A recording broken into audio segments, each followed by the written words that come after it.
Welcome back. Hopefully you got that Ask Him correctly, and if you didn't, then I don't know. Well, I didn't either, but we're going to do something a little different here. There aren't really any hot tags, so we're just going to skip doing that this week. Hopefully nothing crazy happens that we need to like double up on next week, but nonetheless, we do have something else that we need to do, and there's not another spot for us to be able to cover it. So instead of doing the hot tags, we're going to be doing NXT TakeOver Brooklyn predictions for part 2 here, and we're just going to combine them all into one video, unlike the SummerSlam predictions, which are going to be match by match.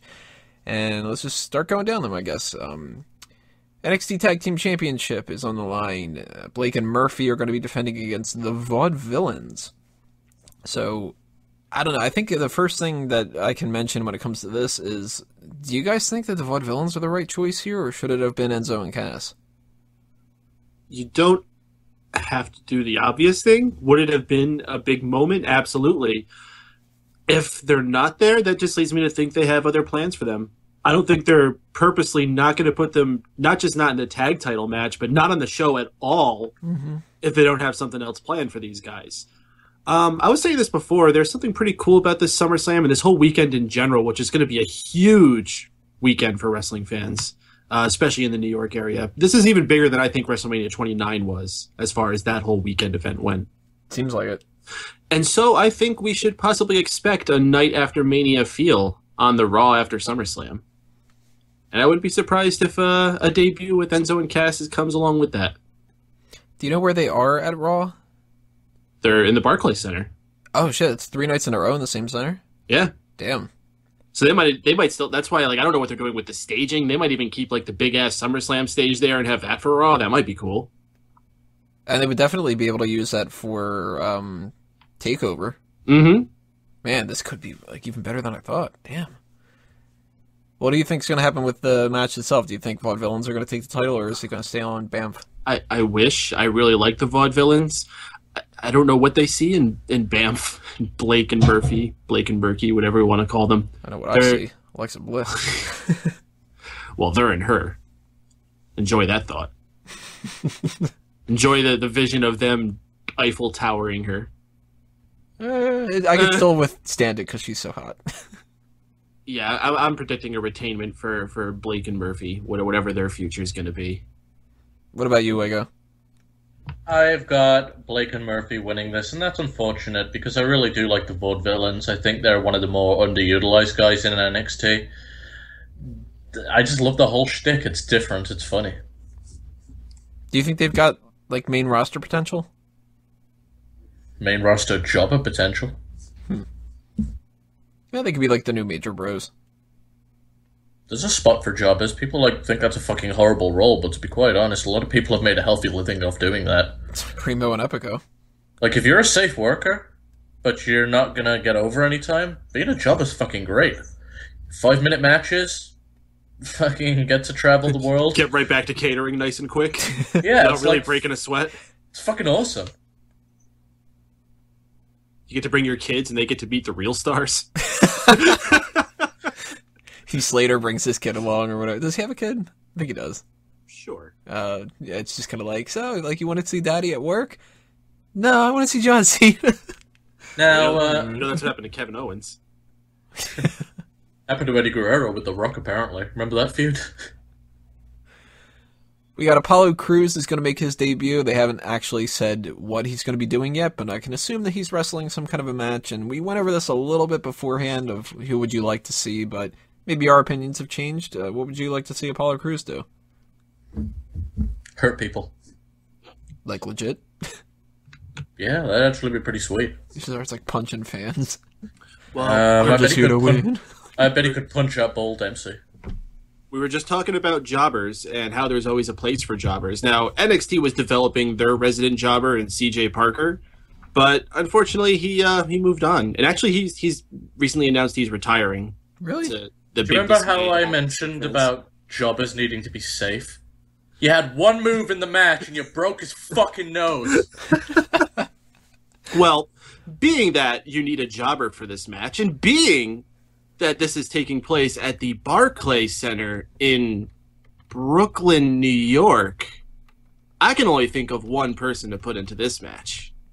You know where I'm going with this? Reliable red too Barclay. Now, Brooklyn Brawler, why not trot him out and get him out there for a little bit of a fun time in front of the crowd? And then Apollo Crews can kick his ass. Maybe. But you didn't think that he might get like kind of like a babyface pop though? I mean, who's to say Apollo Crews is supposed to be a babyface? Can he bump still? And even if he's, so what if he does still get a babyface pop? People will still dig Apollo Crews if he does cool moves. That's true.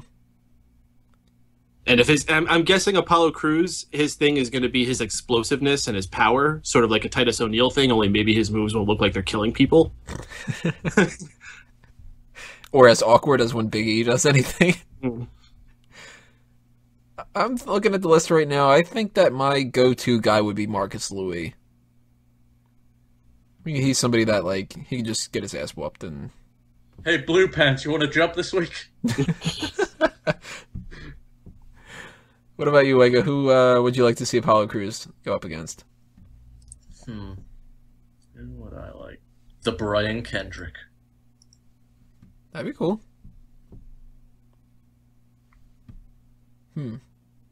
What if it wasn't a jobber match, though? Yeah. What if they actually gave him, like, a legitimate... What like if... a Rhino or something. Man, I was going to Brian say... Kendrick could work both ways, though. What if they brought out Moose? They can't. Says who? He's in GFW. He is? Yeah, they Are signed they him. on exclusive contracts? He's signed with them and ROH, I think. But are either of those exclusive contracts?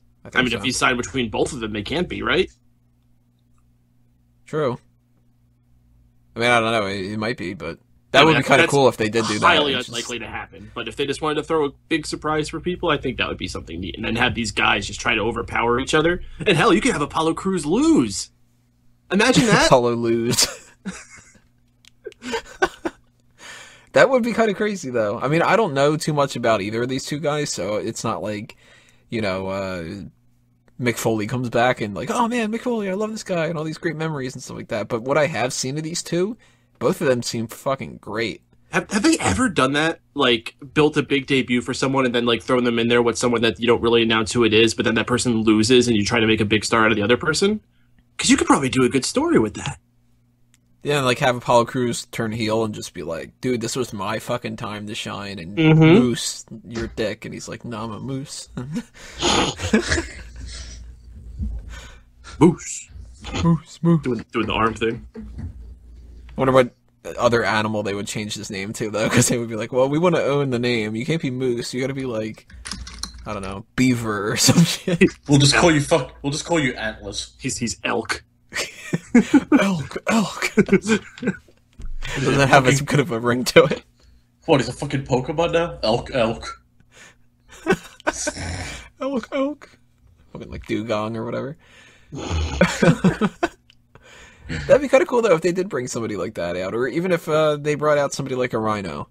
Just had him start off, right at like the top of the barrel. Or it's not a phrase at all. I'm tired. Top of the barrel, yeah. Cream of the crop, But Rhino's like somebody who he could totally lose, but he's somebody who has a lot of credibility to him. That'd be kind of cool. Sure. Or he could just beat the shit out of Solomon Crow, and I'd be down with that. You know what? That's probably more than likely who it's going to be. Yeah, Solomon Crow sucks. Because didn't he just do the job for Jason Jordan? Or no, who was he? Ty Dillinger. Ty Dillinger. What about that Dawkins guy? I fucking hate him. Angelo Dawkins? Yeah, I'm not too big on him. Yeah, I'd love to see him just get spiked. I can't even remember what tag team he's in. Like, I know that there's a tag team of Angelo Dawkins and Sawyer Fulton, and then there's another one of Scott Dawson and Dash Wilder, I think. One of the names is the Mechanics and one is Shoot Nation, and I can't remember which one's what, because they're both so fucking boring. Well, the Mechanics broke up, didn't they? Did they? Yeah. Huh. Like I wish I know about that one. Crap. I think Dawkins is in Shoot Nation. I don't even quite get the name of that either. But... Well, we've the one talked way too much about Angelo Dawkins. Yeah, that's true. Fuck him. Let's move on. Jushin Thunder Liger. Always pisses me off that it's not Justin. that throws me off Why? every He's time. Japanese. I know, but it's like How many Jushin. Justins do you know from Japan? 4. Fuck. Actually, I think I know 2. Like, legitimately. But he's going to face off against Tyler Breeze. This came out of fucking nowhere, didn't it? No, they announced it about 4 weeks ago. It is very random. In 2015, we're getting a WWE debut of Jushin Thunder Liger On NXT. on NXT in Brooklyn. What the fuck? Especially What after they makes just had this- an event in Japan. What makes this scenario even more interesting is that he has a New Japan deal too. Mm. And New Japan's with Ring of Honor on the same weekend. I mean, they're not like officially in a relationship for that capacity. They just share a lot of talent. They're not Facebook official. No, they're not. Yeah, they don't have the They're not blue marked in a relationship. It's complicated. Yeah, it's very complicated. No, they just have a lot of people who work for both companies, and yeah, they work some storylines over and everything like that. But they're not in a kind of contract like that. If Jushin Thunder Liger wants to go work for another company on the same night, that's his prerogative. More power to him. He's going to get paid a lot more than any of those other jabrones. That's I'm true, still but just kind of some surprised people might- WWE is willing to do that. Like, he goes to New Japan after this, and people will be like, yeah, he was just in NXT. Like, that's another boost up. But, like, they don't... Honestly, I think WWE and New Japan's relationship is strengthening. It should be. I mean, they're not. They are in like competition with each other, but not like super. It's not like the Monday Night Wars where they have to worry about it. Like New Japan's got their own stuff going on. They could have a little bit of a back and forth. Mm-hmm. I'm not saying do like an invasion angle or anything like that, but maybe like send a talent over each other once in a while, like they used to do in the 90s. Just with imagine ECW. when fucking Sheamus is getting like under everybody's skin and they've got nothing to do with him. You send him over to Japan and you snag one of their Oh guys. my god, dude, Sheamus would probably be really over as a monster heel over there because he's just a brute guy that's just like really violent and hard hitting. They'd probably love him there. They'd probably Yeah. upgrade his character too. He'd have like some kind of weird, crazy get up and shit. Well, have you seen some of the fucking sets that they do for Wrestle Kingdom? They could do something really cool for him. I mean, I wouldn't watch it because it's Sheamus, but I'd probably be down for that. Bring So- somebody else over here instead. And... I mean, bringing this back, Jushin Thunder Liger, I'm excited to see him on this card. If I haven't mentioned yet, I'm going to be at NXT TakeOver Brooklyn, so to be able to see this guy again in 2015 is just mind-blowing. And going against Tyler Breeze, great opponent for him, I think. And I honestly don't know who's going to win. I would assume Jushin Thunder Liger is the better bet, but who knows? Maybe he's coming here to put over some talent. I don't know what Jushin Thunder Liger's... what's the word I'm looking for? Respect to giving back to the business, I guess, is, or even what his future is. Like, is this going to be his only match? Is there going to be something else that goes on? I don't know. I hope Liger goes over, and I just don't think that... Like, if Tyler Breeze wins, that's great and all, and that's something that he can brag about, but I think just because it's his debut that they should just give a nod to him and give him a nod to all his career. I mean, they didn't do that for Sting, but... I think Hey, it's just going to be an exhibition. That's all it needs to be. Just fill 20 minutes with good wrestling. yeah, there is a very good place for that, and Liger can bring it, even at his age. Mm-hmm. I think the determining factor of who should win here is what the other matches are going to be. Because if you have, like, say... I'm skipping ahead a little bit here, but I kind of assume Bayley's winning the women's title. And I'm kind of assuming that Finn Balor is going to retain. If you have both those babyfaces win, Apollo Crews probably a babyface going to beat somebody. Let's just say Samoa Joe and Baron Corbin. It's like, Joe wins or whatever like that. You can't have, like, all babyfaces win. Vaudevillains win the titles or something like that. Like, that would be, like, a little bit much of an overkill. And then in that case, I would like to see Tyler Breeze win here. But I think if you got a couple heels, the better idea is Liger. Because if you have, like, the two of them face each other and have, like, a really good match where both of them look super strong and Liger, just happens to, like, reverse something into a pin, that puts Tyler Breeze over with losing still. And that's probably how the match will end. It's not like just Jushin Thunder Liger is going to have some, like, big move that's over with the crowd there.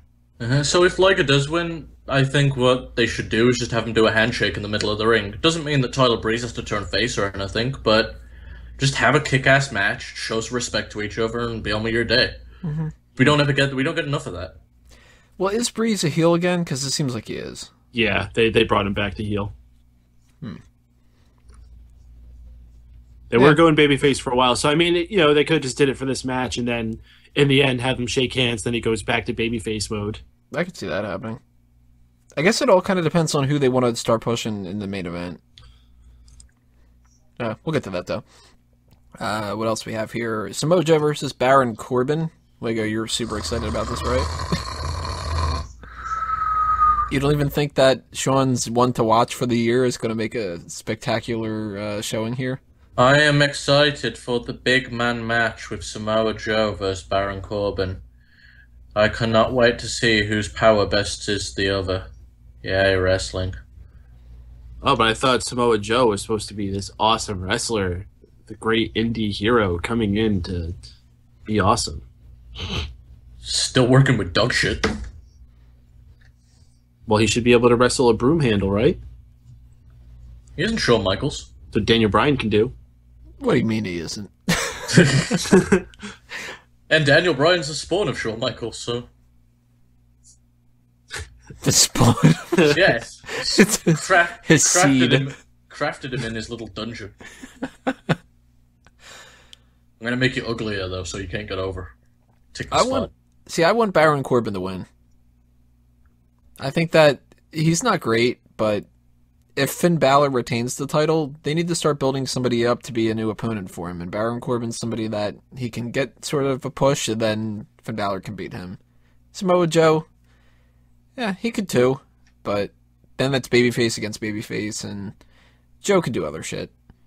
Samoa Joe is also still sort of in this paying dues phase, and he isn't even full-time with NXT yet. He still has a lot of indie dates he's serving. So there's really no need to have him win this match.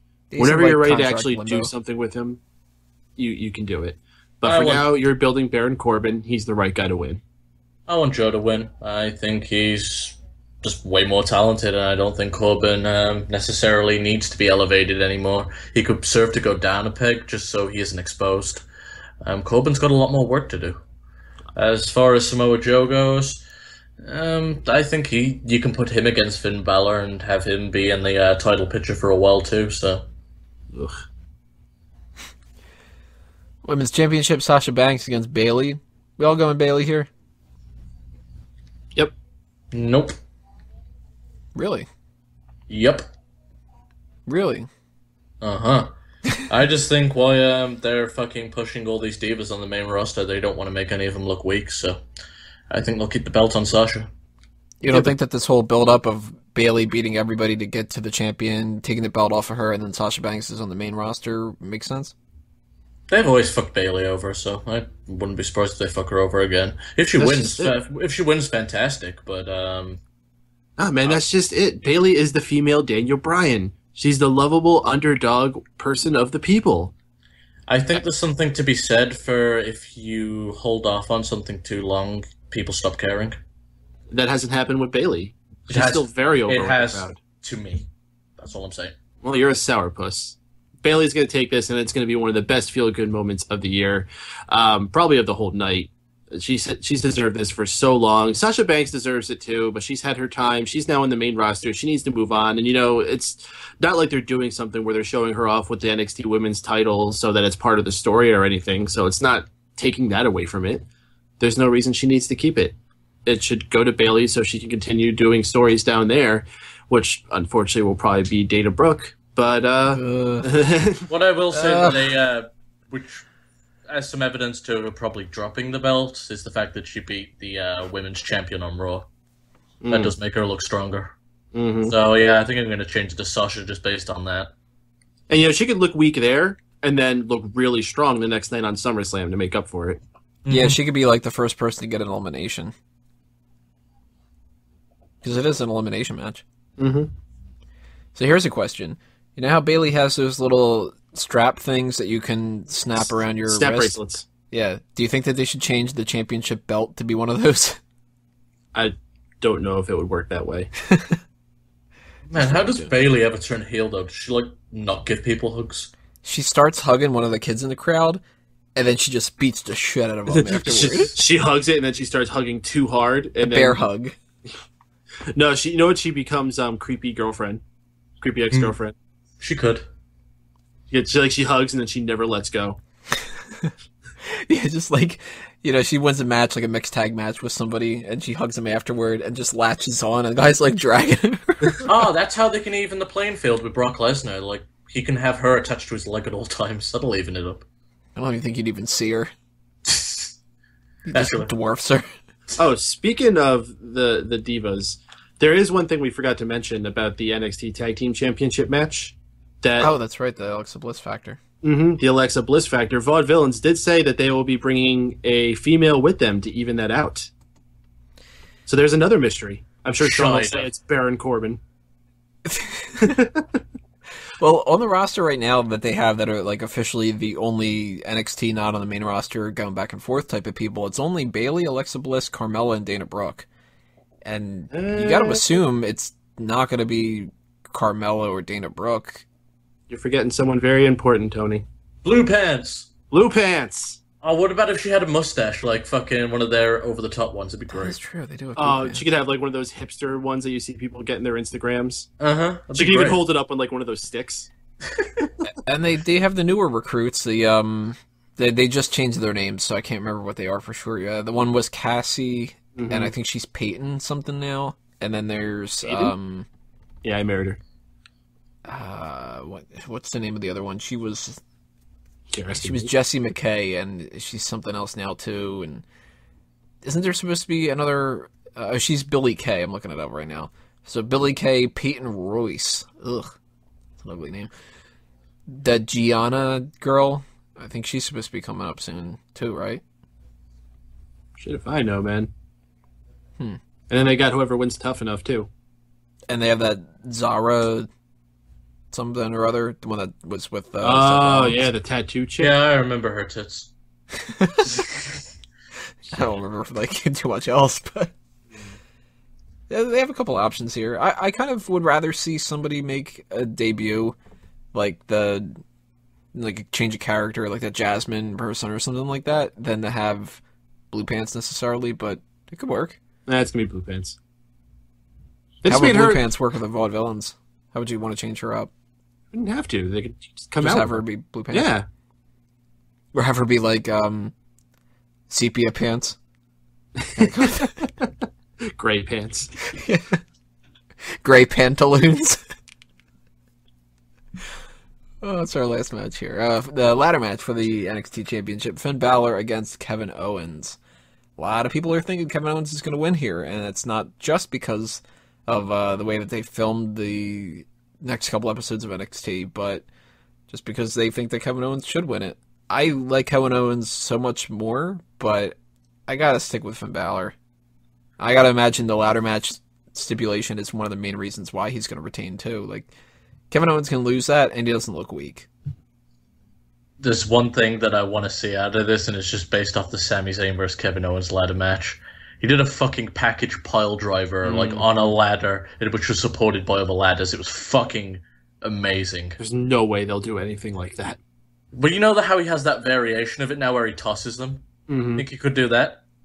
Yeah, he'll maybe do that onto a ladder that's on the ring, like on the floor, but not one that's perched on other ladders. They don't do shit like that anymore. They should.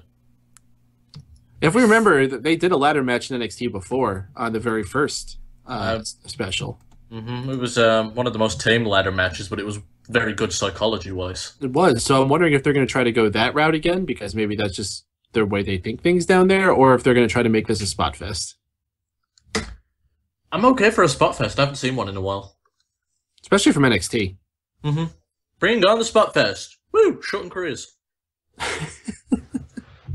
And you have to think that Finn Balor is going to be the one taking a lot of the bad bumps, too. He's good. He doesn't need his body for the rest of his career. Once he's like old and grizzled, he can just use that demon shit character. He'll be fine. But you know, there's got to be something to be said that Kevin Owens is not doing so well on the main roster. So maybe there is a chance that he's being sent back down to NXT. I think Finn takes it just because of him, because of Kevin Owens being brought up, and because of how new the title win is. But it's not impossible to think that Owens might take it, and I'm glad because I hate predictable matches. I think Finn does need to keep it though. I mean, he's going to be a big babyface star, and you shouldn't taint his first big title win like that. You should let this be a long, meaningful run. I think he can have a 12-month run. Because they haven't really done that with a babyface, have they? Neville kept it for a long time, didn't he? But he also turned heel at one point.